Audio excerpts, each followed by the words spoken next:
tidak mengurangi hak-hak orang lain untuk mewujudkan hal yang sama melalui jalan pikiran masing-masing.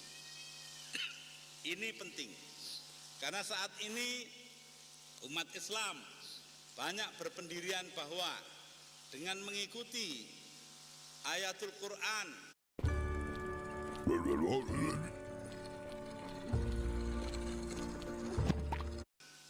dan hadis dan ayat-ayat Quran saja, dilihat secara terleknya saja sudah cukup tanpa penafsiran. Ini salah sama sekali. Kita memerlukan penafsiran. Karena itulah kita memerlukan adanya ahli-ahli agama. Beberapa waktu yang lalu, ketika belum ada bunyi-bunyi tentang presiden, waktu itu Al-Mukarram Kiai Sahal Mahfud mengatakan kepada saya, beliau adalah paman, jadi kalau manggil saya nama saja, Dur, kelihatannya cabang-cabang kok ingin kamu jadi Rois Am. Saya katakan tidak, Kiai, karena Hadratus Syekh mendirikan NU atas dasar hukum Islam alias fikih. Beliau mengarang 11 kitab dari Tambihatul Wajibat hingga kepada Tahrimu Qatil Arham, itu semua fikih. Kiai Fakih Mas Kumambang yang menjadi wakil Rois Akbar juga kalau mengarang hanyalah tentang fikih. Kemudian Kiai Wahab Hasbullah adalah ahli usul fikih. Pengganti beliau Rois Am Kiai Bisri Sansuri ahli fikihnya. Kiai Ali Maksum di Kerapiak Jogja yang menggantikan juga orang yang mendalam ilmu fikihnya dan mengajarkan fikih. Setelah itu muncul Kiai Ahmad Siddiq Jember sebagai Rois Am yang juga orang fikih. Dan terakhir tadi kita dengarkan Bapak Kiai Ilyas Ruhyat yang walaupun orang yang senang dengan tasawuf tetapi tidak pernah melupakan kewajiban berfikih dengan mengajarkan kitabul fiqh. Jadi karena itu jangan karena saya ini bangsa Badui. Kalau ngajar nahwu berani, ngajar arut berani. Mungkin kalau dipaksa-paksa ngajar hikam masih berani. Tapi kalau fikih angkat tangan. Jadi ini namanya tradisi NU itu tahu diri. Kalau tidak sanggup ya tidak sanggup, repot-repot. Kiai Sahal nanya kepada saya, lalu siapa yang ngerti fikih? Lu kayak sampai tidak ngerti tradisi NU saja, gimana? Lah yang usul yang harus tanggung jawab.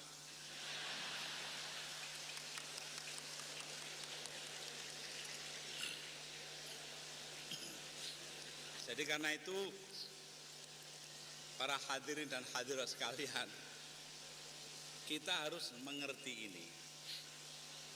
Tanggung jawab kita bersama kepada Allah Subhanahu wa taala sebagaimana dikatakan oleh adik qori kita tadi, faltakum minkum ummatu yad'una ilal khairi wa ya'muruna bil ma'ruf wa yanhauna 'anil munkar.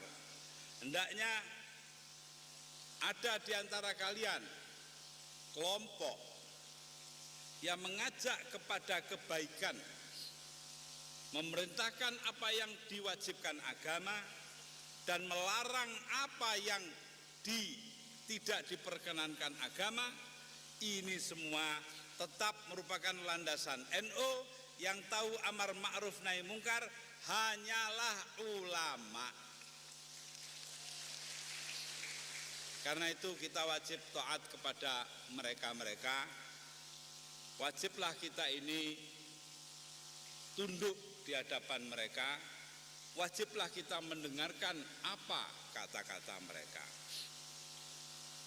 Para hadirin hadirat, keadaan telah berubah. Dulu kita berpegang kepada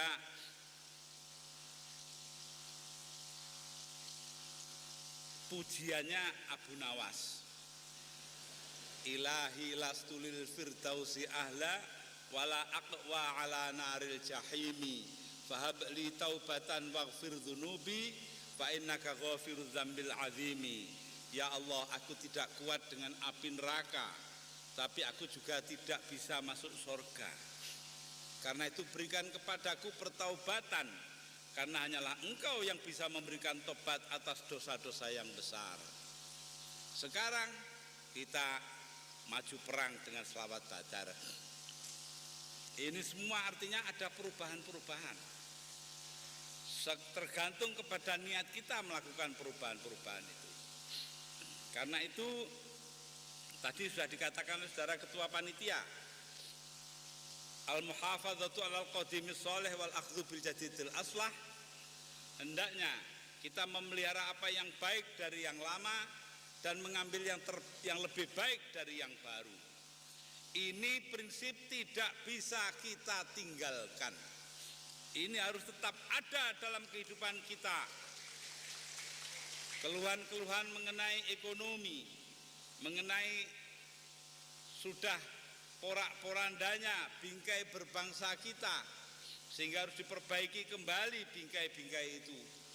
Begitu juga sudah munculnya masalah kemiskinan, terutama juga kita ini menghadapi hal-hal yang sifatnya buruk untuk akhlak kita seperti masalah narkoba. Itu semua tidak bisa dipecahkan kecuali kalau kita berpegang kepada ketentuan di atas, yaitu kita tetap melihat kepada yang baik bagi kehidupan kita bersama. Perkara yang baik itu ditafsirkan macam-macam, itu masalah penafsiran. Jadi karena itu saya harapkan para muktamirin hendaknya melihat masalah ini dengan jernih dan menyadari bahwa Nahdlatul Ulama ini adalah sebuah organisasi agama yang juga menjalankan tugas memberikan kritik dan mengawasi jalan pemerintahan dari sudut agama. Saya gembira sekali tadi membaca di harian Kompas kata-kata dari saudara PCNU Lampung Barat dari Liwa, yaitu bahwa NU jangan sampai lupa mengkritik pemerintahan yang ada. Ini sudah dijalankan NU lama sekali. Bahkan saya 15 tahun rasanya diinjak-injak hanya karena tidak cocok dengan pemerintahan yang ada. Masa ini akan kita tinggalkan hanya karena Anda mau baik-baikan sama saya? Boleh baik tetapi tetap kritis.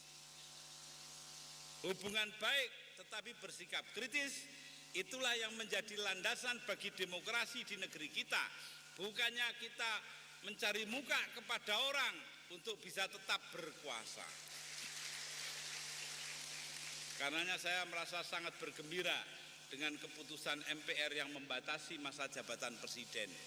Ini berarti di masa-masa yang akan datang kita semua terikat kepada apa yang telah ditentukan oleh rakyat kita, tidak bisa mengelak dari situ. Karenanya saya berharap bahwa Anda semua para muktamirin, peserta muktamar kita yang semuanya adalah rakyat, tetap memberikan kritikan-kritikan yang membangun. Kapan saja silahkan berikan kepada kami melalui saluran-saluran yang baik. Ini penting sekali. Saya sadari ini karena apa? Karena memang dikira orang jadi presiden itu enak. Harus pakai sepatu itu udah untuk saya namanya penyakit itu. Ya sudahlah, enggak apa-apa. Memang dalam melaksanakan tugas ya harus begitu, ya tidak apa. Ya, jadi karena itu tetap saja fungsi kita semula fungsi yang kritis. Berikan kritik-kritik Anda yang membangun kepada kita semua sambil kita berdoa. Karena apapun yang kita bikin semuanya itu tergantung kepada Allah Subhanahu wa ta'ala. Tidak bisa lain. Kalau tadi ketua panitia mengajukan kepada kita sebuah gagasan al-muhafadzatu al-qadimis sholeh wal akhdhu bil jadid aslah, mau dirubah silahkan, tidak ada masalah. Tetapi ingat, dengan yang lama itu saja, karena barokahnya para bapak-bapak dan nenek-nenek kita, alhamdulillah sampai hari ini NU tetap jaya, bangsa kita tetap merdeka. Jadi jangan lupa faktor barokah ini. Ini orang NU sudah mulai lupa faktor barokah ini. Saya paling sedih waktu jadi mubalek dulu. Itu kalau dijemput orang di lapangan terbang atau di stasiun, mesti jawabnya, mesti ketua panitianya, kadang-kadang ketua cabangnya mengatakan pada saya, alhamdulillah Pak, hubungan kita dengan Pak Bupati bagus sekali. Mulai kapan NU ingat Bupati dan lupa kepada Allah Subhanahu wa ta'ala? Tapi sebagai ketua NU saya berdiam diri saja, tertawa-tawa, tapi hati saya menangis. Lupakan itu semua, silakan membangun kembali bangsa ini dari bawah dengan keluguan, kelugasan, dan kesederhanaan Nahdlatul Ulama. Hanyalah dengan cara demikian kita bisa menyelamatkan bangsa kita yang terancam dalam segenap segi kehidupannya sekarang ini. Hanya dengan cara demikian kita bisa meningkatkan pendapatan bangsa ini untuk menyusul bangsa-bangsa lain, dan kalau perlu meninggalkan mereka menjadi apa yang dijanjikan oleh Al-Quran, baldatun thayyibatun wa rabbun ghafur. Ini bukan monopolinya Masyumi karena Masyumi sudah bubar. Ini monopolinya orang-orang yang percaya kepada Al-Quran, walaupun tidak semua orang Islam percaya kepada Quran. Jadi karena itu inilah pegangan kita. Kita ingin mendirikan masyarakat yang baik, yang penuh dengan pengampunan Tuhan. Itulah yang ada di dalam Al-Quran yang kita inginkan. Dan itu semua timbul dari sikap kita menghargai kemajemukan, menghargai perbedaan pendapat. Ikhtilaful a'immah rahmatul ummah. Perbedaan pandangan di kalangan pemimpin merupakan rahmat bagi umatnya. Ini harus kita pegang teguh. Saya beritakan beberapa hari yang lalu kepada imtihan sebuah pesantren bahwa ketika Rais Akbar Nahdlatul Ulama Kiai Hasyim Asy'ari menulis sebuah artikel melarang atau mengharamkan kentongan kayu dipakai untuk memanggil sholat. Kalau beduk ada dalilnya, kentongan kayu tidak ada dalilnya. Lalu edisi berikut dari koran itu wakil Rais Akbar, wakil beliau Kiai Fakih Mas Kumambang menulis bahwa boleh saja walaupun tidak ada dalilnya, tapi bisa dikiaskan kepada yang ada dalilnya. Jadi Rais Akbar dan wakil Rais Akbar bertentangan. Apa yang terjadi? Rais Akbarnya memanggil semua ulama Jombang datang ke Tebireng dan mengatakan bahwa ini saya nulis haram, Kiai Mas Kumambang nulis halal. Nah, saya berikan keleluasaan kepada Anda semua, mau ambil pendapat saya atau pendapatnya Kiai Fakih, tapi dengan catatan jangan sampai Tebu Ireng ini ada kentongan kayunya.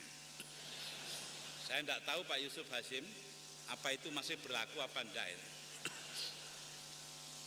Beberapa bulan kemudian Kiai Hasyim Asy'ari sebagai Rais Akbar Nahdlatul Ulama diundang oleh Kiai Fakih Mas Kumambang bermaulid Nabi di Mas Kumambang Gresik. Apa yang terjadi? 3 hari sebelum kedatangan Kiai Hasyim ke tempat itu, seluruh masjid dan musola di Kabupaten Gresik itu semua dikirimi surat oleh Kiai Fakih. Selama Kiai Hasyim Asy'ari berada di Kabupaten Gresik, harap semua kentongan diturunkan. Inilah toto kromo atau adabul munazoroh dari para ulama-ulama kita di masa lampau. Sekarang Baru berbeda torekot saja sudah tidak mau saling mengenal. Muridnya sudah tidak boleh saling mengunjungi.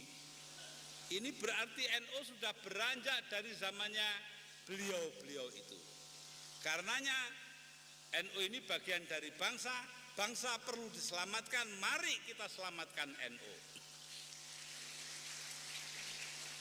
Inilah yang sebenarnya menjadi inti daripada muktamar kali ini di Lirboyo, yaitu bahwa hendaknya NU kita selamatkan demi menyelamatkan bangsa dan negara sebagai pengabdian kita bersama sesuai dengan anjuran dari agama kita.